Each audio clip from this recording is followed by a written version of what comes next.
سب بھائیوں کا بہت بہت شکریہ جی کہ ایک مختصر کال پہ آپ یہاں پر تشریف لائیں. ٹائم کی کمی ہے تو جہانگیر صاحب ابھی تک پہنچے نہیں ہیں. میں دعوت خطاب دوں گا جی فخر اٹک جناب شیخ آفتاب احمد صاحب کو کہ آپ آئیں اور اپنے خیالات کا اظہار کریں. جی شیخ آفتاب احمد صاحب.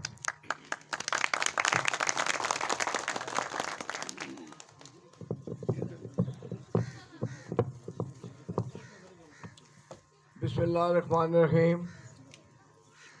اصل میں چونکہ اس کے بعد میرے 3 جلسے ہیں، ایک اٹک میں ہے، مرزے میں ایک اور جگہ، اس لیے میں نے کہا کہ مجھے اگر پہلے موقع پر دے دیں کیونکہ میں نے ان جلسوں میں پہنچنا ہے. میں جی سب سے پہلے تو آپ سب کا تہ دل سے مشکور ہوں کہ آپ نے ہمیں یہاں پر دعوت دی ہے اور یہاں پر ایک کارنر میٹنگ کا اہتمام کیا ہے. اس کے لیے میں آپ سب کا تہ دل سے مشکور ہوں. ندیم صاحب کا بھی مشکور ہوں کیونکہ انہوں نے خاصا اس میں محنت کی، اور بھی ہمارے جتنے بھی یہاں پر بھائی ہیں انہوں نے بڑی محنت کی ہے. میں سب کا مشکور ہوں.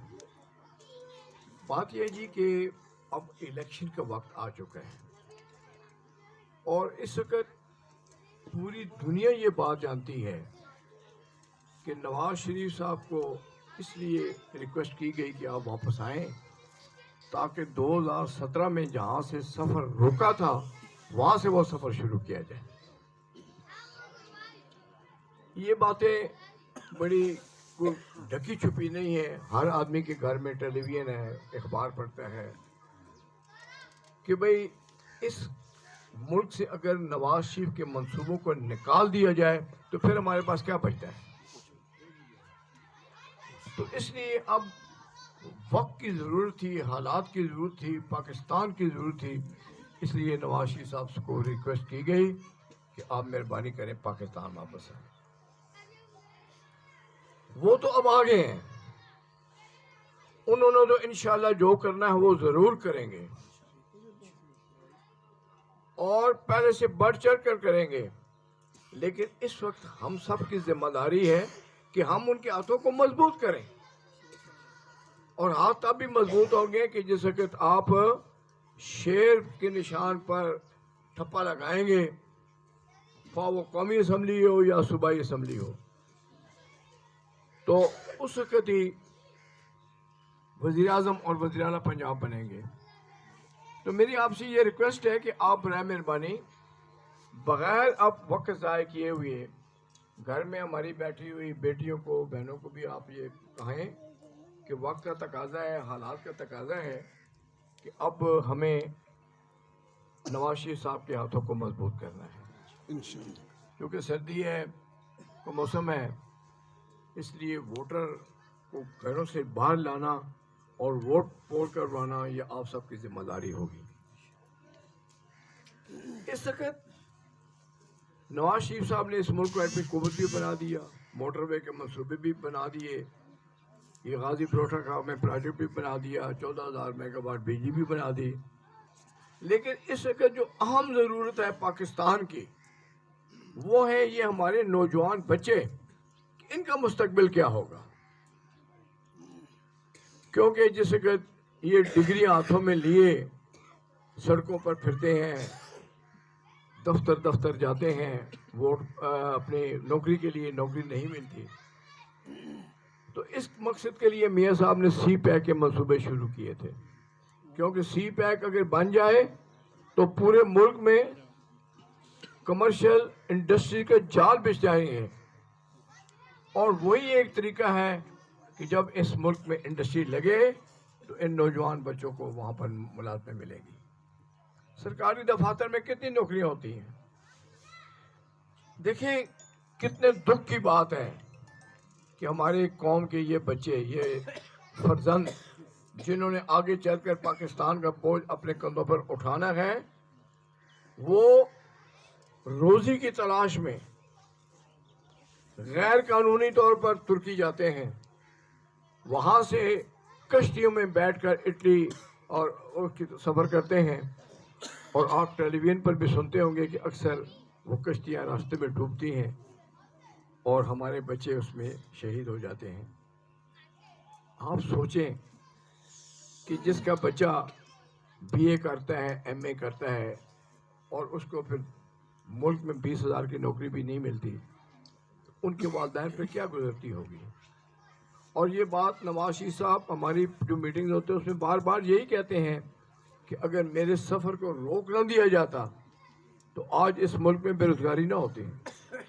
اس لیے کہ پورے سی پیک کے ساتھ ساتھ ہر 200 کلومیٹر کے فاصلے پر فیکٹریاں لگتی. چائنا والے یہاں آ کے فیکٹریاں لگاتے، جاپان والے یہاں پر آ کے فیکٹریاں لگاتے. لیکن بدقسمتی سے ہمارے سفر کو آدھے سے کاٹ دیا گیا. وہ خواب ہمارا پورا نہ ہو سکا جس خواب کے لیے ہم نے پاکستان بنایا تھا.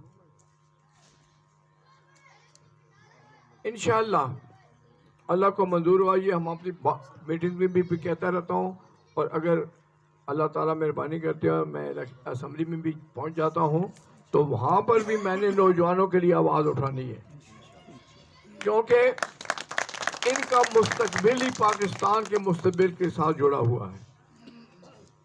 جب تک ان نوجوانوں کو کے خوابوں کی تعبیر نہیں ہو جاتی، انہیں برسر روزگار نہیں کر دیا جاتا، اس وقت تک پاکستان کی ترقی ممکن نہیں ہے.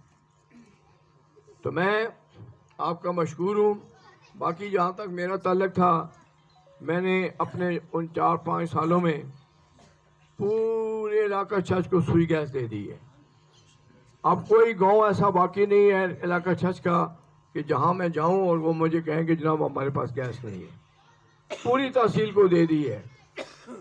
تو اس لیے بجلی دے دی ہے، ہاں سڑکیں دے دی ہیں، اور یہ سارے کام میرے اور جہانگیر خان کے مشترکہ ہیں.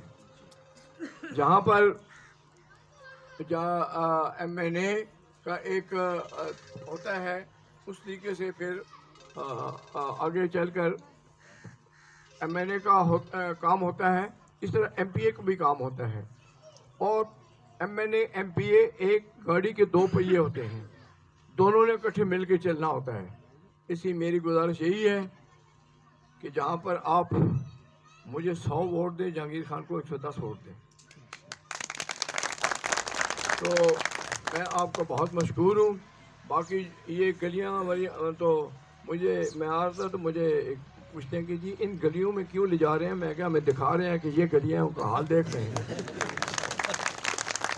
تو انشاءاللہ اللہ کو منظور ہوا تو اگلے 5 سال اللہ تعالیٰ نے ہمیں دیے، زندگی نے وفا کی. تو 3 تحصیلیں ہمارے ہیں، تحصیل اٹک، ہزرو اور حسن امدان. ان میں کوئی کام انشاءاللہ باقی نہیں چھوڑیں گے ہم. تو آخر میں آپ سب کا شکریہ ادا کرتا ہوں، اور ساتھ ہی میں اجازت بھی مانگتا ہوں، کیونکہ ایک جلسہ میں نے جا کے ابھی اس میں اٹک میں کرنا ہے، دفتر کا افتتاح ہے. اس کے فوراً بعد پھر مرزے میں جلسہ ہے. تو چونکہ میرے پاس 3 تحصیلیں ہیں، اٹک بھی ہے، ہزرو بھی ہے، حسن امداد بھی ہے، تو میں آپ کا بے حد مشکور ہوں. انشاءاللہ ندیم صاحب جی سر. انشاءاللہ اللہ تعالیٰ مہربانی کی. اگر الیکشن ہم جیت گئے تو پھر میں ادھر ہی آؤں گا، آپ کے ساتھ ایک کپ چائے بھی پیوں گا اور یہاں سکیموں کا اعلان بھی کر کے جاؤں گا.